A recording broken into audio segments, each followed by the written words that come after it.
You know, this time yesterday we were sitting here with Dr. Guy Scott, who is the Vice President of Zambia, talking about the policy dilemmas that he's trying to deal with, like the fact that 15% of the budget goes on subsidising maize, and how do you get out of that bind? Or they built a road which really goes nowhere, but they built it because the particular province was secessionist, and so the only way they could pacify them was to build a road.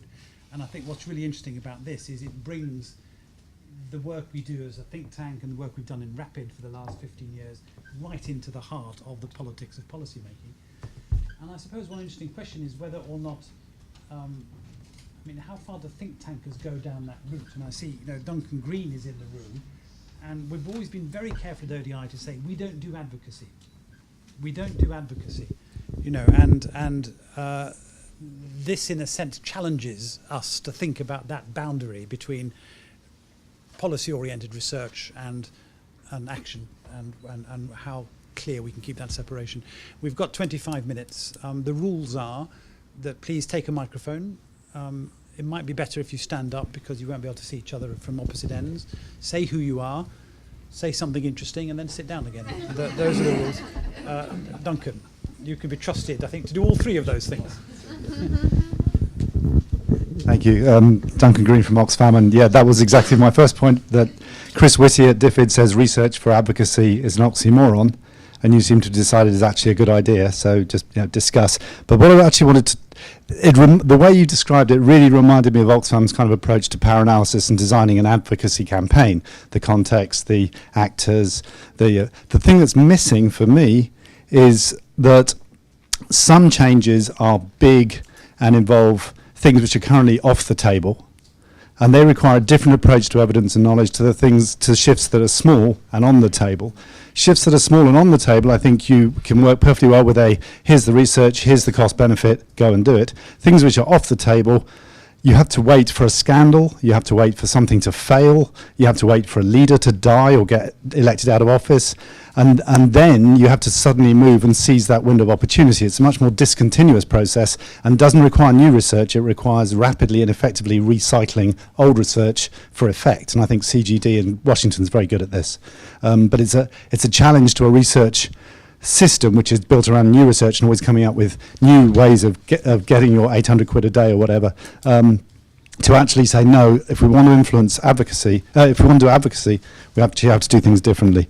And final point, I thought Tony's intervention was very challenging, actually, to a lot of the discussion, because he's basically saying that there is a good linear way of doing this, and it's changing attitudes and beliefs at the grassroots, and that has a completely different role for research. So I thought that was excellent. Just on your first point, would you like to say a bit more about the Chris Whitty dilemma, if you like? I mean, well, what would your advice be to researchers to become more activist, or to try and retain some kind of independence? Be very careful, I think. so you know, if you just go in and start haranguing and behaving like an NGO, I'll be out of a job, which is not good. But actually, then you contaminate the brand as well. So how do you maintain how do you defend the brand while still trying to change the world, which everybody at ODI is clearly doing? That's not a big secret. But you have to be very careful about getting too shouty. You can leave that to others. Very good. I'd like to hear some more thoughts on these things, and then we'll come back to the panel. Yes, please. Hello, I'm Barbara Adder from IIED. So we are also trying to bridge the gap between knowledge and policies.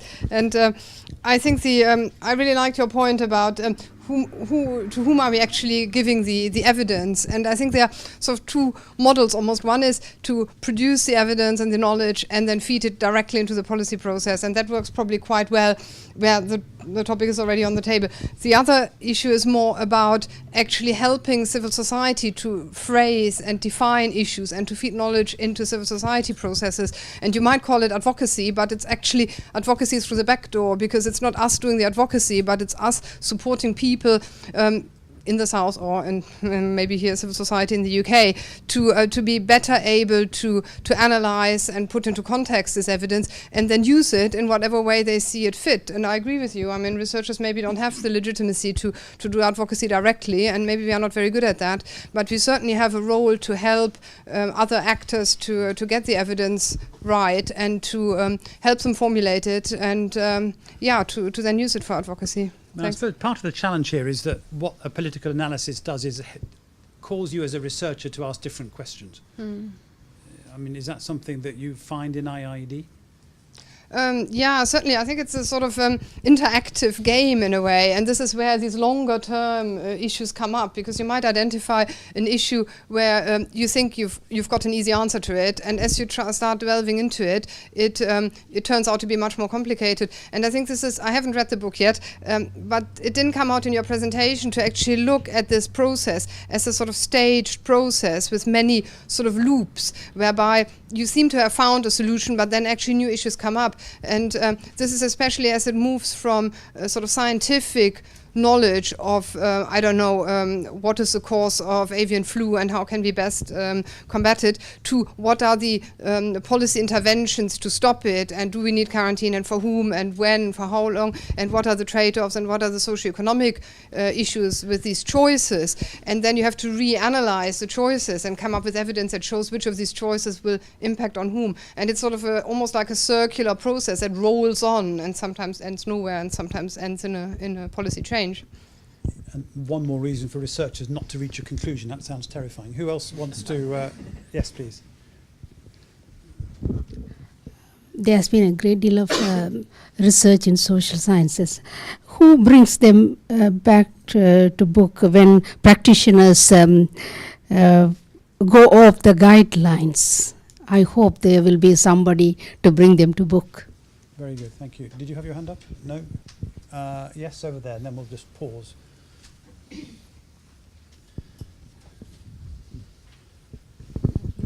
Thank you. I was here yesterday and asked the question as to the relevance of and educational implications for emergent leaderships in Zambia, pertaining particularly to Zambia. It's been a very interesting discussion on the concepts that are within the book, and I particularly thank Tony for his hitching the points to practicalities of what's actually happening within grassroots organizations in Ghana. What I would like to ask the panel is, how do you see the points that are being made and the concepts that are contained within the book being sort of transferred and in a way transduced to permeate society, so that one, emergent leaders, young people at universities now who in 3 years' time might be thinking of going into government institutions, right down to secondary school students and maybe even junior students, how do you translate the concepts so that they can actually gradually filter through to the very basis of society and be useful? The example from Ghana, for example, on mental health is really excellent, because it shows what can be done with an idea or a concept, which is then translated into very, very simple terms, but simple terms that will reach as many people as possible. So that is my question to you. Thank you. And the gentleman next to you, did you want to say something? No. I've got a couple of questions on the iPad, so let me read those out just to add to the mix. The first is from Shiprim Rekha, who's a PhD researcher at Sheffield Hallam. Have the recommendations about policy power of this book been tested in practice, and if so, what are the results? And I guess both the case studies we heard are partial answers to that, in both Nepal and Ghana, but there might be some others you could tell us about. And then Rob Cartridge from Practical Action, thanks for the presentation. To what extent do you think your models will also work for influencing practice as well as policy? I think I'd like to just start with this question of boundaries and help us a bit with that. And how far are you putting the future of ODI at risk by this reckless venture into policy advocacy, or actually do we stop? I don't know, Nicola and David, if you want to come in on that or anything else, or Louise is your spokesperson. Thanks, Nicola. I think we're not making the point that researchers should be advocates at all. What we're saying is that there is a breadth of knowledge. There are many, different types. Well, there are 3 different types of knowledge. I fought very hard, to try and get statistical data in there as another type of knowledge. I ultimately didn't. We have got a little bit in there on statistical data, but the point is that you have to that none of us we're not specialist generalists. We're all specialists in something, but what we need to do is to be able to situate our knowledge within a much broader understanding and understand why it is that we don't necessarily win all the time. So we're absolutely not saying that researchers should be advocates or advocates should be researchers or anything like that, but it's about understanding the context within which your knowledge is being, your particular type of knowledge is being used, and recognizing that it's not necessarily the be-all and end-all, and another type of knowledge may win out. One of the points that we do make, possibly not explicitly in the book, but implicitly, is the question of choice, of political choice, that ultimately decisions are based on a series of choices about what to do at any point in time, which I think also speaks to Barbara's point about the fact that it is a reflexive action. And we make the point that policy, it's a series of decisions, and no single decision can be said to define policy. It's about a whole bunch of decisions taken by a whole bunch of actors using a whole range of knowledge at different times.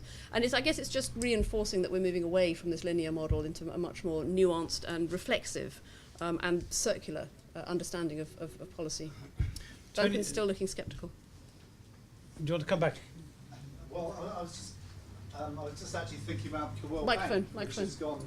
The World Bank seems to have gone much further. It's actually adopted a whole bunch of NGO tactics like the killer fact. So if you look at the World Bank blogs, they are full of dead baby statistics, where such and such has happened, therefore there will be 2 million dead babies, which are, from a research point of view, highly questionable. I mean, but we use them all the time. But it's interesting that the World Bank is going that far, whereas you seem to be setting, being a bit more careful of your reputation, perhaps, and maybe the bank is more of an advocacy organisation.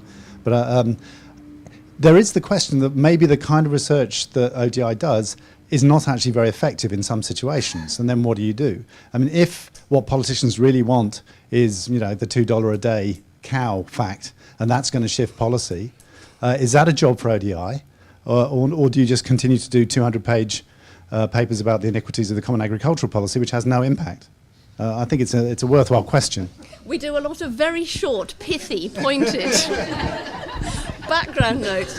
One of which, to come back to Tony's point about the fact that we didn't write this specifically for civil society organisations. We tried very hard to get a 4-page background note out in time for this, and we collaborated mightily and disagreed horribly, which is why you don't have currently with you to accompany the launch a very short, pithy background note that sets this all out. One of the joys of collaboration is learning a huge amount. One of the challenges is disagreeing with your authors and eventually just saying it's not ready at the moment to condense it down to 4 pages. Nicola. But I think also to add to that, I mean, one of the case studies that we were considering using in our pithy background note was the whole debate around the Coney video that's gone viral, and I think that what really we found challenging to deal with was this balance that we've been discussing now about values versus questions around morality and the advocacy research balance. So that's still something that we're debating furiously amongst ourselves, so watch out for that. Tony, your fascinating case study was really about the use of research evidence in innovative ways in order to achieve policy impact? I think yes, part of that, yes, partly is that, but then also the emphasis on giving information not to the policymakers but to the citizens. And for me, I think there are a lot of, for instance, let me give an example, and that's I keep referring to this match I'm going to engage in. Many Ghanaians don't know that there's something called airwaves. They know it, but they've not ever engaged with the concept that airwaves are there and somebody allocates frequencies.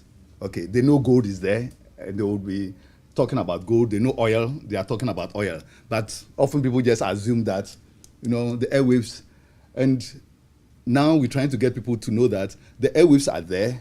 It's through the airwaves you get information, through the radio and the television, but then some people are allocating the airwaves to themselves. Okay, And now we're trying to do a research to find out who are the owners of the various radio stations. A lot of them are politicians. And it's risky for our democracy because they can jump into the radio station anytime and make inflammatory statements because they own it. And one happened recently, and just researching that and putting it in the public domain so that people become more aware is going to get people to engage. And for me, I think that's the point I'm making, that the emphasis seems to be getting information for the policy maker. And my argument is that there is enough information there for the policymakers. Sometimes they are not taking the action. They need to be pushed to take that action. And it's the electorate, especially in an election year, that can set certain agenda and force them to make certain commitments. What does the placard say that you're going to hold up tomorrow? In fact, the symbol is that we are gagged. Okay, there's going to be the people on the walk are going to have their mouth gagged, and there are a number of this that the airwaves are public resource and must be allocated equitably, so that especially those in rural communities can have access to the airwaves and things like that. Yeah. Phil, let me come to you and just reflect on some of the things you've heard. Well, I want to pick up this advocacy argument because if you're going to advocate, you have to have something to advocate. And I think what we're learning from this is that the desire to have clear, crisp messages that somehow represent the complexity of the reality of the situation is just not going to happen. So how do you extract from the different types of knowledge that are presented in the book, how do you extract what are policy at most implications or practice implications? It's not about actually taking a particular line. It's simply saying, is there an implication that can be taken from this that is become the raw material for somebody to then to advocate? I think when researchers do that, they're in trouble because they're not usually in contact at that local level, local in any sense of local, in order to do that. So I think advocacy would probably be a premature step, and it's probably on those grounds not the job of researchers to do. That's not to say that they can be value neutral. I mean, I don't like this notion that somehow you've got nothing to say. It's that's you have a lot to say, but the saying of it has to be done by people who have a much more local knowledge or who have an agenda that has to be solved, and by and large we don't have the agenda. Can I add to that? I think for me it's also an issue of, it's partnership. Many civil society organizations or activists just don't have the time to research, and this is where for me it's an issue of partnership. The researcher, and we've done a bit of that. Many of my organization, many of the best researches we've done have not been done by us, who are all the time managing finances and so on. It's been done by somebody who is a researcher, whose full-time job is to read, dig into knowledge. And it's been a very useful partnership. And for me, I think the point is, if organizations like the ODIs can partner more, and I see it happening more, like for instance, this project we are doing, it's partnership with ODI. And you have Fletcher coming in with his research gear on and saying, can we look at this? And sometimes it's frustrating for us. Oh, this guy is too academic. But in the end, we realize that it's helping us understand the issues better and therefore better to engage. And so for me, I think it's an issue of more partner rather than, and we say, we often live in our own life worlds. So the researcher is in his or her own life world, the activist is in his own. How do we work across the different life worlds? And for us in this Monachi project, that is the difference. An experienced photographer, international repute, took those pictures and knew how to tell the story. It wasn't the activists. Many of us would have taken it wrong lighting, and you can use it. So it's about how do we get that partnership working and in a respectful manner, valuing each other's contributions. Louise. I hope that is one of the messages that comes through quite strongly in the book, is that increasingly, if you are working to improve outcomes for people, you do need networks, you do need coalitions, you do need partnerships. It's not about necessarily researchers going in and competing with other forms of knowledge, but understanding how research is situated within the wider context of who knows what and who values what knowledge and who how knowledge means different things to different people. So I think I would echo what Tony says. It is about working in partnership. I'm looking. If you want to speak, put your hand up. But just if you've spoken once, let me hold you. I've got two here quickly. We've got another 5 or 6 minutes, so very briefly.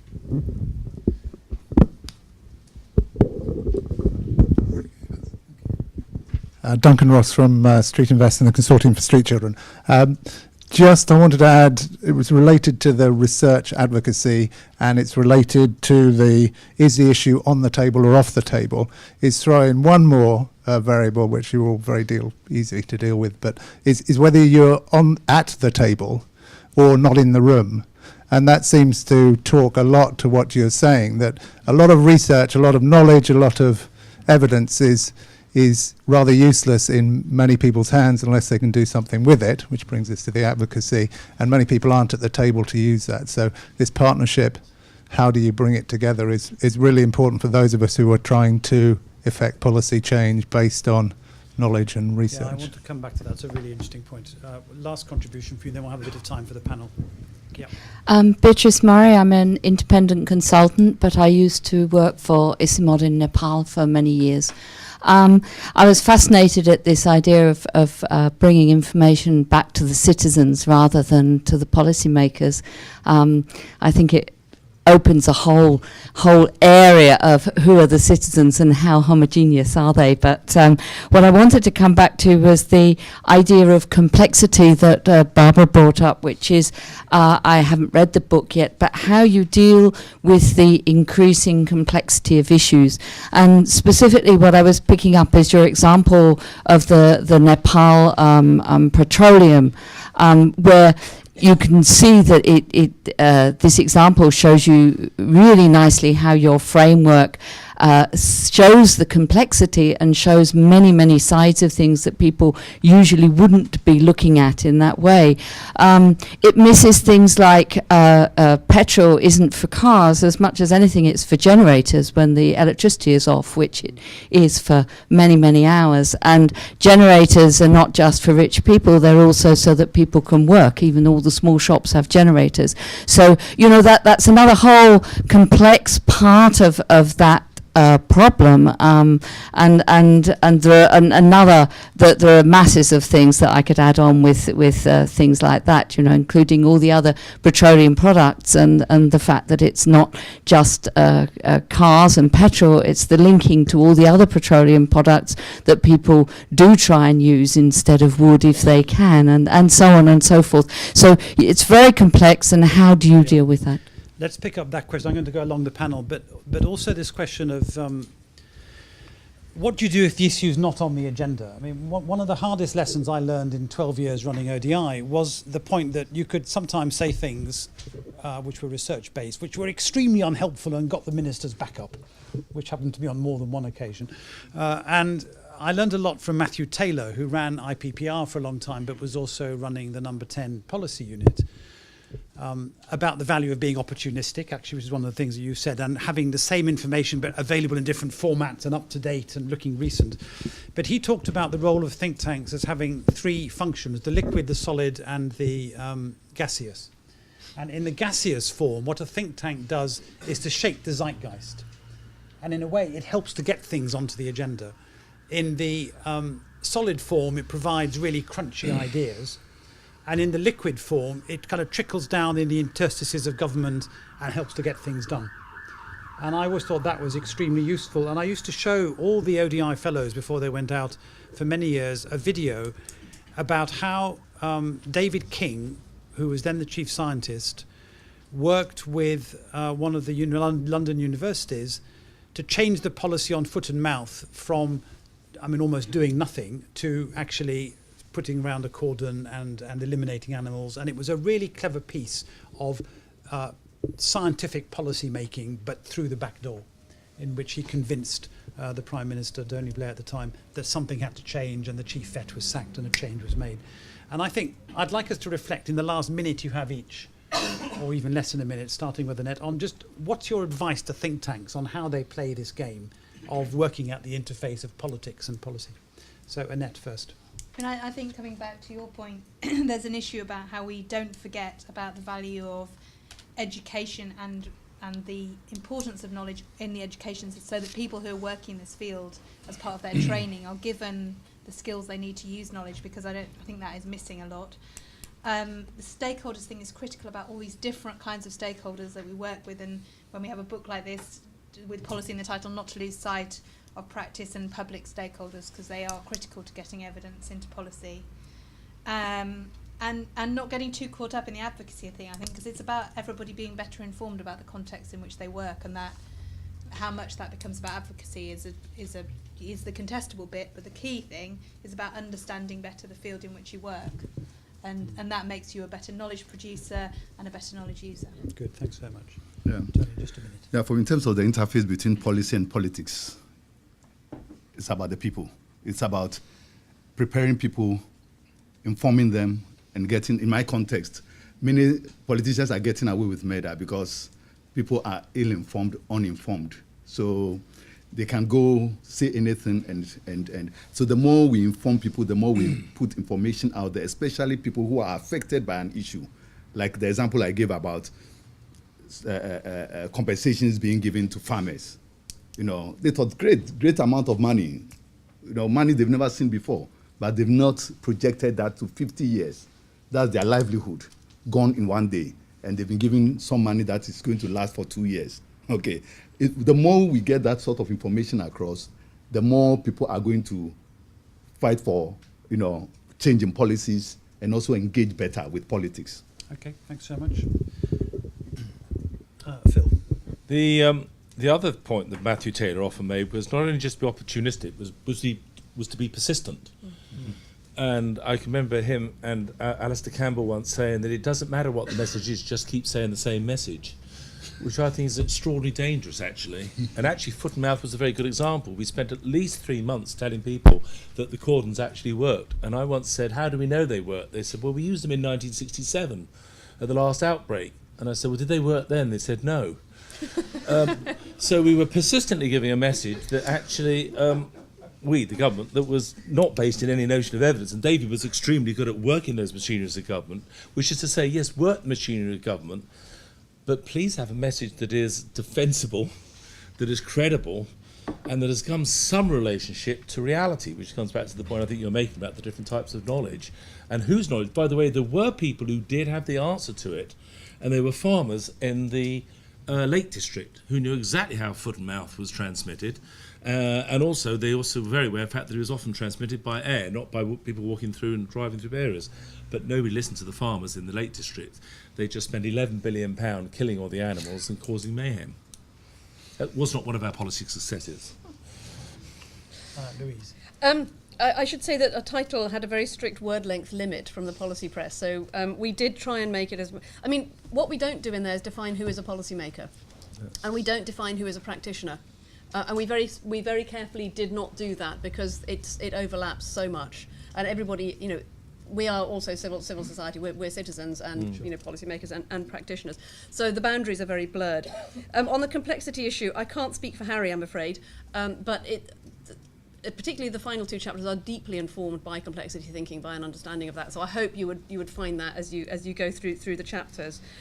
And I've written down how think tanks work, and then I've not written down an answer. Let's stop. Because we don't have one. But what we hope this book does is to help you make up your own minds and develop your own answers. Good. When I arrived at ODI in 1997, I decided that my mission was to make ODI more of a think tank and less of a research institute. We then launched the RAPID programme, and I'm just thrilled to see the way it's grown and that the work is continuing and is still so interesting and so useful to us at this interface. It's been a really good discussion. Thank you all for your contributions. Please join me in thanking the audience. I mean, the panel.